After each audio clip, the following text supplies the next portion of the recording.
मुझे बजट पर बोलने का मौका दिया। मैं अपने आप को गौरवान्वित महसूस कर रहा हूं। इस 18वीं विधानसभा में मुझे आने का मौका हमारे क्षेत्र की जनता, सदना के लोगों ने दिया। मैं धन्यवाद करूंगा कि इस मौके पर माननीय नेता प्रतिपक्ष, जिन्होंने कल बजट के विषय में विस्तृत रूप से प्रदेश को और प्रदेश की जनता को एक मार्गदर्शन देने का मौका दिया।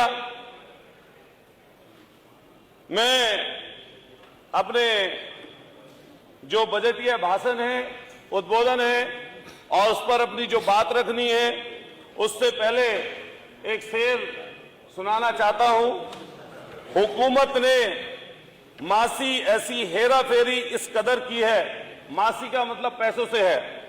हुकूमत ने मासी हेरा फेरी इस कदर की है, बनाई जो इमारत हमने उसको दर बदर की है, तमाशा कर दिया तुमने वतन के नौजवानों का, तमाशा कर दिया तुमने वतन के नौजवानों का। जो जीते थे खुशी से आज वो बर्बाद कर बैठे हैं। वाह वाह। ये सरकार की जो मंशा है वो नौजवानों को इस बजट के माध्यम से जो उनके भविष्य के साथ खिलवाड़ करने का काम कर रही है। चूंकि मैं पश्चिमी उत्तर प्रदेश के ऐसे जिले से आता हूं और पूरी पट्टी जो है वो गन्ना बहुल है। हमारे यहां पर 90 से 95% गन्ने के किसान हैं। मान्यवर, ये किसानों की जो गन्ने की बात सरकार करती है वो सिर्फ पैसा देने की उसकी बात करती है, जो इन्होंने गन्ना किसानों की उधारी दी है, ना कि कोई अपने जेब से बजट दिया।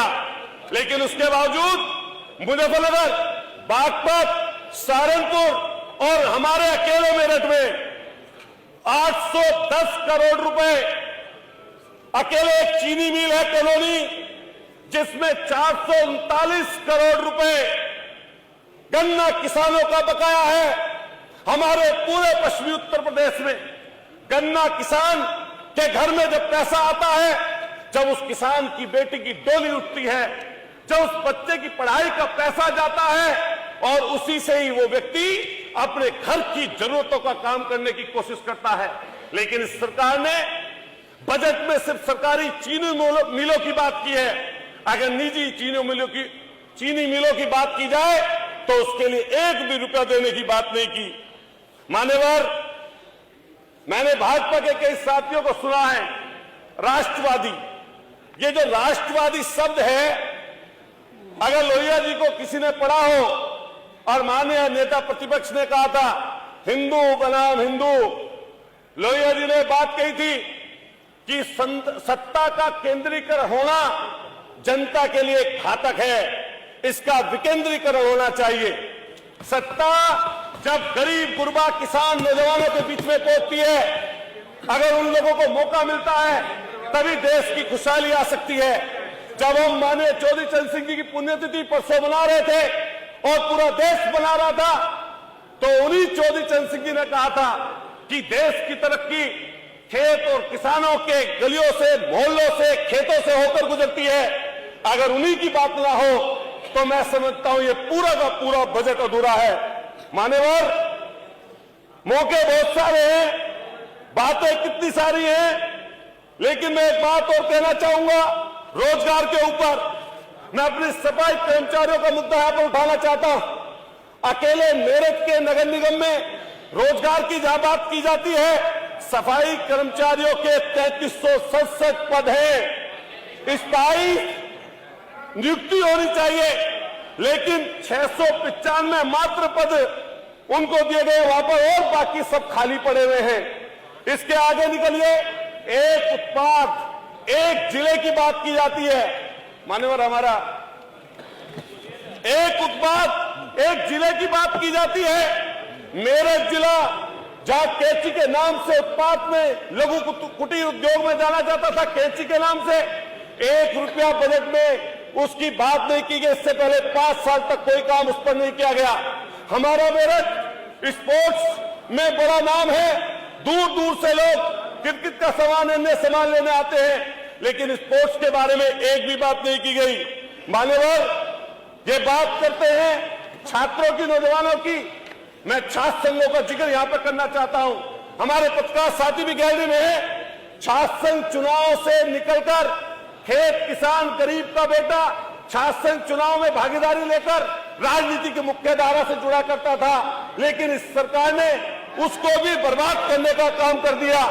मैं बात और करना चाहता हूं, हमारे मेरठ में हस्तापुर एक विधानसभा है और ऐसा गौरवशाली जगह, जब बात काशी की, अयोध्या की, मथुरा की होती है, लेकिन हस्तापुर की बात पर्यटन स्थल में विकसित करने के लिए एक बार भी बजट में नहीं आई।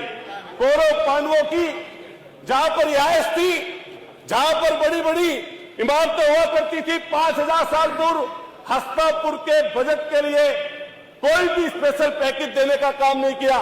जिस क्षेत्र सरदना से मैं आता हूं, उस सरदना क्षेत्र में एशिया का सबसे पुराना चर्च है। मान्यवर, एशिया का सबसे पुराना चर्च, जिस पर पर्यटन की बात की गई थी कि सबसे ज्यादा राजस्व अगर किसी रूप में आ सकता है तो पर्यटन से आ सकता है।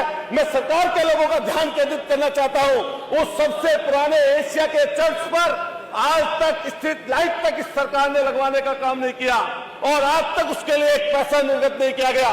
मान्यवर, हमारे यहां से गंग नहर निकलती है हरिद्वार से होकर आगे की तरफ, उसकी एक पटरी माननीय अखिलेश यादव जी ने बनवाने का काम किया था लगभग 250 करोड़ से, और दूसरे तरफ की पटरी प्रस्तावित है, जिससे कहीं ना कहीं स्थितियां खराब होती गई। मैं आपसे माननीय ये बात कहना चाहता हूं इस मौके पर कि कई लोग जो राष्ट्रवाद की बात में कह रहा था, जिस राष्ट्रवाद में समाप्त हो,